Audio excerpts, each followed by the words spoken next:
Nosotros podemos crear nuestro futuro.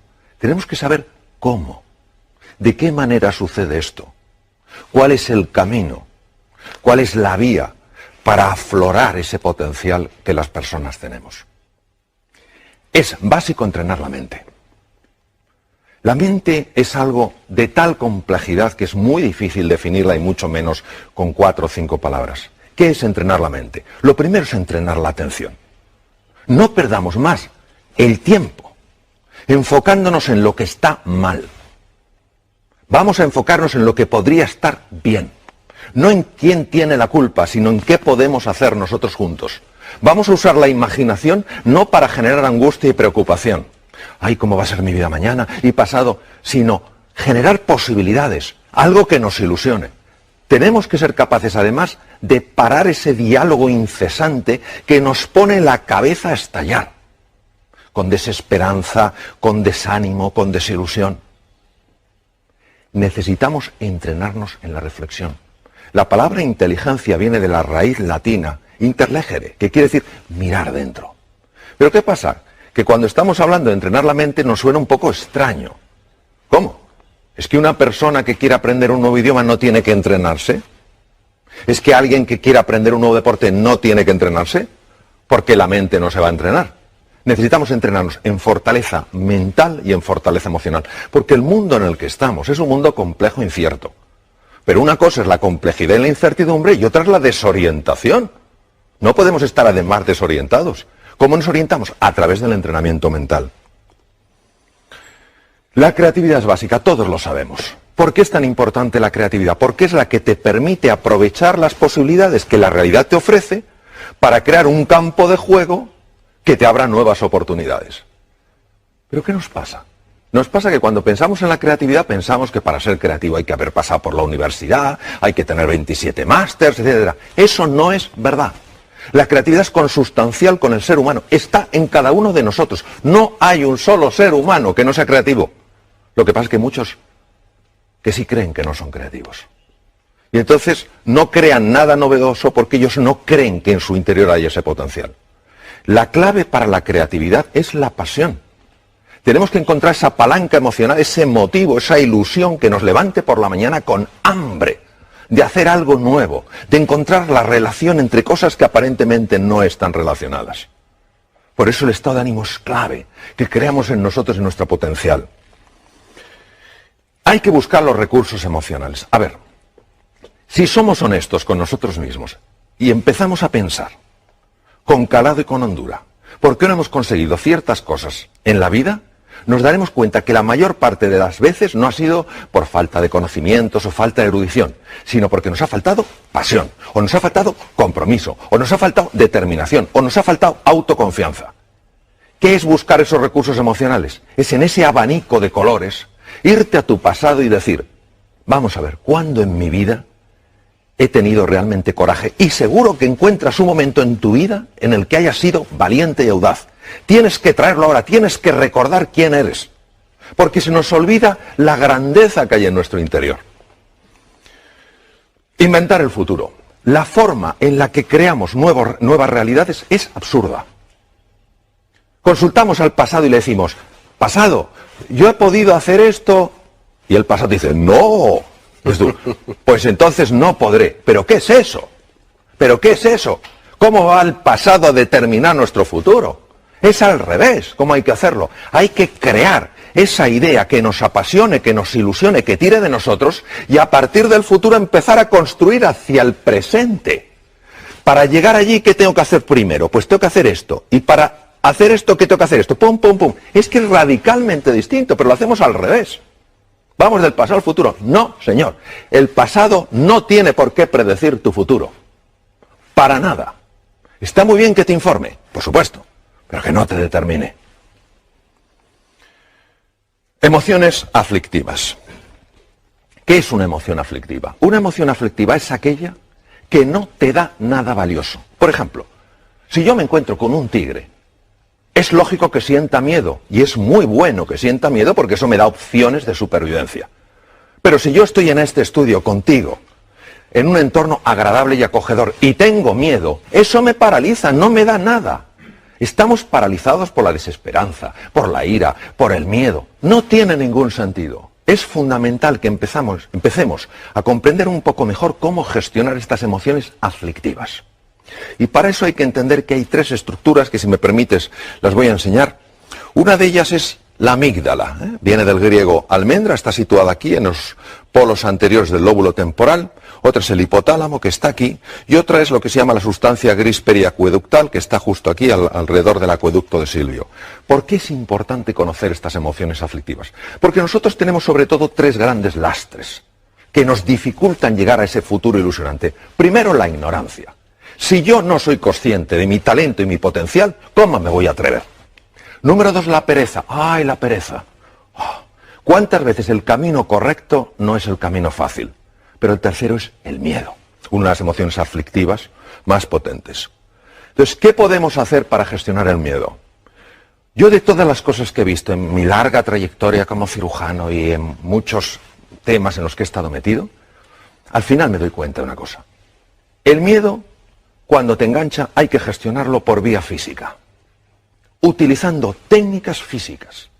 Técnicas respiratorias, gestionando el diafragma porque es el que te cambia la química hormonal, cambiando el foco de tu atención, utilizando colores. ¿Por qué colores? Pues no lo sabemos. Esto lo descubrieron científicos orientales hace miles de años. Los colores tienen un impacto tremendo en el hemisferio derecho del cerebro, que es el que gestiona estas cosas.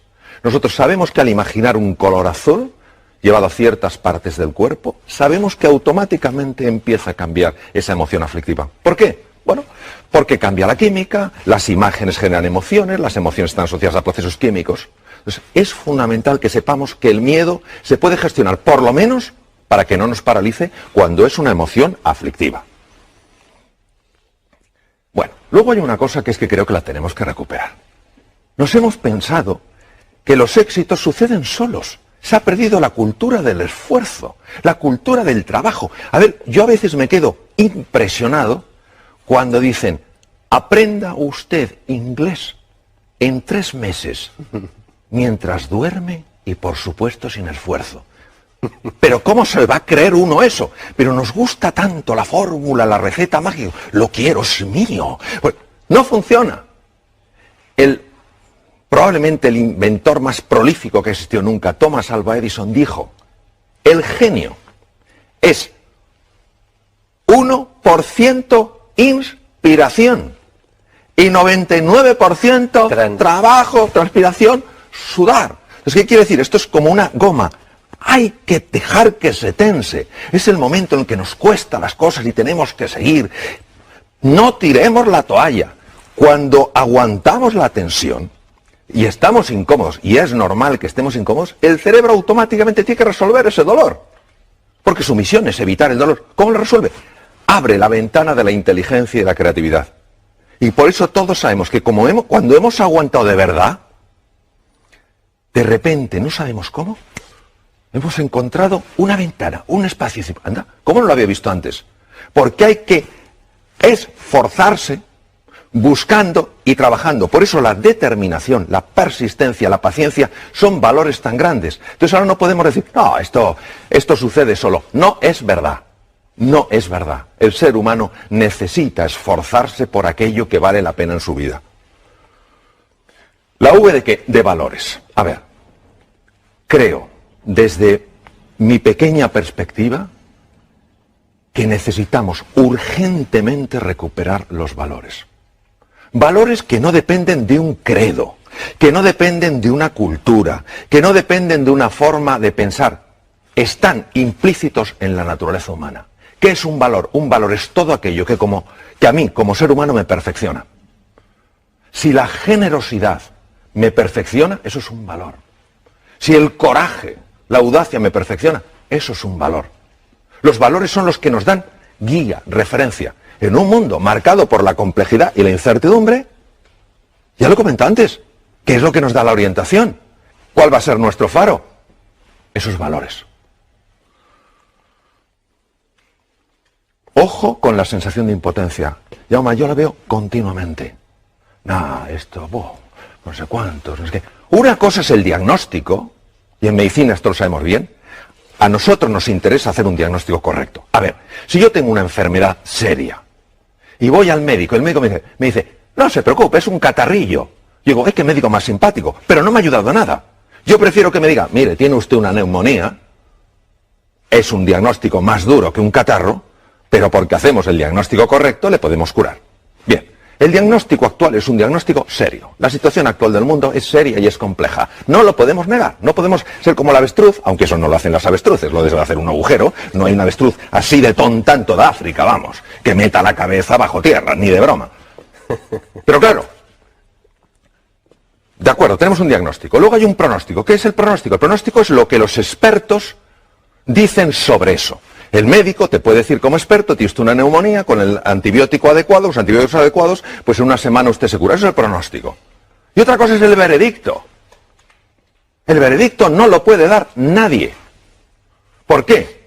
Porque entre el diagnóstico y el pronóstico y el veredicto hay un espacio enorme. ¿Cuál? El uso de mi libertad y mi potencialidad como ser humano. Todavía me acuerdo de una persona en el Memorial de Nueva York, uno de los mejores hospitales del mundo, unos 2 mejores, tenía un carcinoma pulmonar en variedad muy severa, y muy avanzado, le dijeron, tiene usted 3 meses de vida. Diagnóstico era correcto, carcinoma pulmonar en un estadio muy avanzado. Pronóstico, desde el punto de vista estadístico, usted tiene 3 meses de vida, pero se lo dijeron como un veredicto, usted tiene 3 meses de vida. Y este señor dijo, lo siento, compro su diagnóstico, compro su pronóstico, pero no su veredicto. Tengo demasiadas cosas que hacer. Vivió 3 años.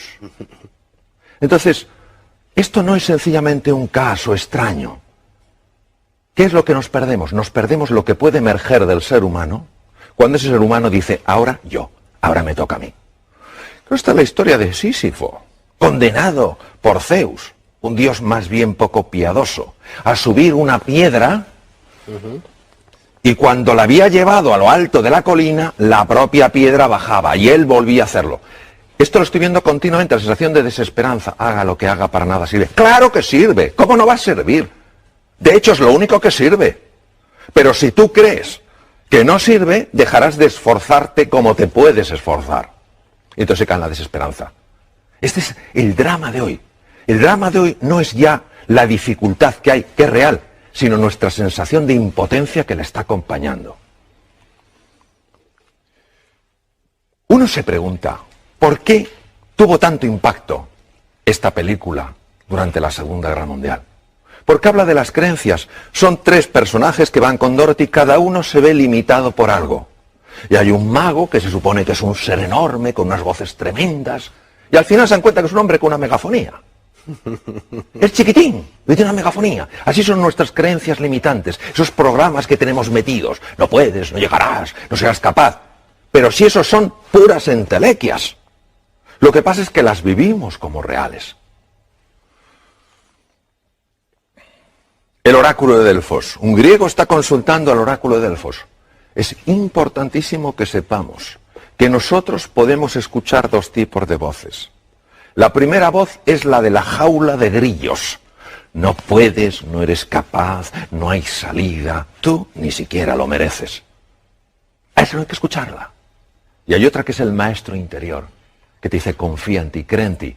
¿Cómo notas que te habla uno u otro? Es muy fácil notarlo.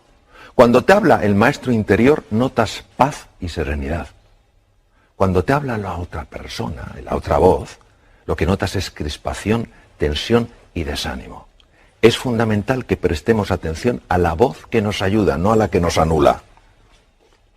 Bueno, esto a mí como médico me impacta profundamente. La actitud, ¿qué es la actitud? La actitud es cómo me posiciono yo frente a una realidad.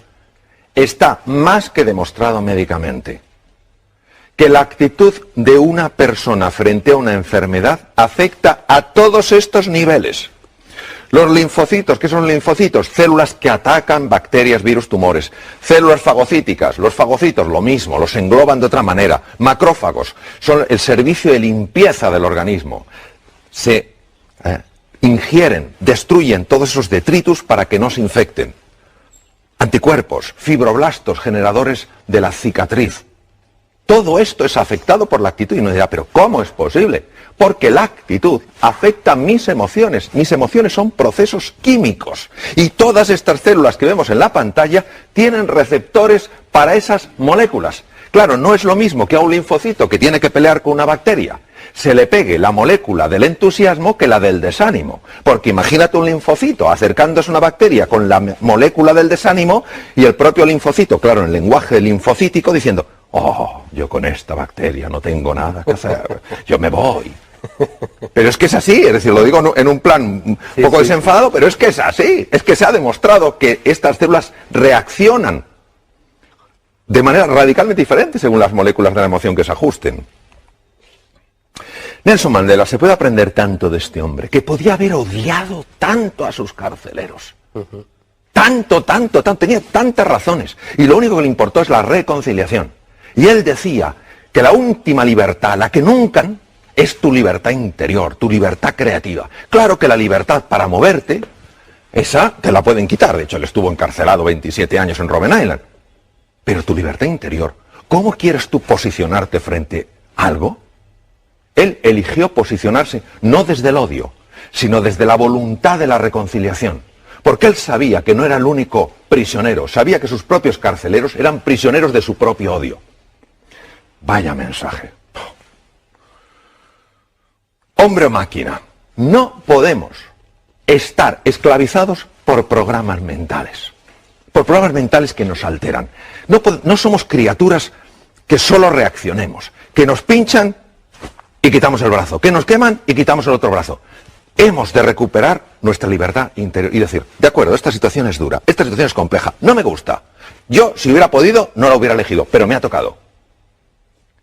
¿Qué puedo hacer para relacionarme con esa situación con mucha más potencia y mucha más energía? Entonces, en ese momento, cuando yo utilizo mi libertad interior, mi libertad creativa, ¿qué es lo que me hace verdaderamente humano? Salgo de la dimensión de máquina. Ya no reacciono, ya no soy alguien que dependa exclusivamente de las circunstancias. Soy influido por las circunstancias, pero no soy determinado por ellas. Bueno, esto de llegar a las reuniones. A ver, ¿cuántos problemas tenemos hoy? Muchos.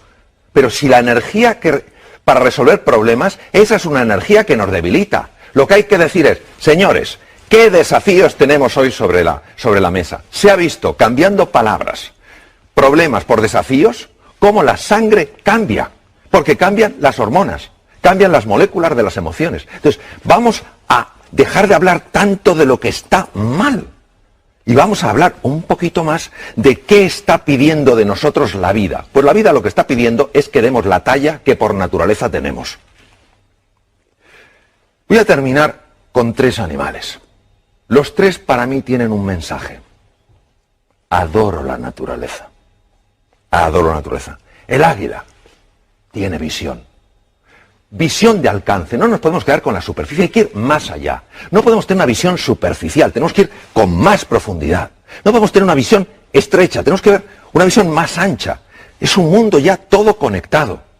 La ley de sistemas está presente. Claro, esto llama a ese entrenamiento de la mirada, a mirar las cosas de una manera desacostumbrada. Segundo, el león. ¿Por qué el león duerme 2/3 partes del día? Uno dirá, porque tiene mucho sueño. No digo que no, pero porque confía en él, porque confía en la vida, porque confía en los demás. Es el actuar estratégicamente. A ver, todo esto, si solo se queda en un revulsivo emocional, en algo que me ilusiona, en algo que me entusiasma, pero no cojo yo y digo, y ahora me toca mirar el primer paso, no sirve para nada. Entonces, la actuación estratégica, es decir, bueno, quiero llegar aquí, ¿qué 4, 5, 6 cosas puedo poner en marcha simultáneamente para encaminarme? Si realmente nosotros creemos que podemos, vamos a subir muchísimo las posibilidades de poder. En la vida, Jaume, tú lo sabes igual que yo, solo tenemos una seguridad. En un momento determinado nos vamos a otra dimensión. Ahora, nosotros podemos jugar con más posibilidades. De eso se trata. Creyendo más en nosotros, en todos nosotros, y poniéndonos en marcha como aquellos que creen, desde luego es así como inventamos nuestro futuro.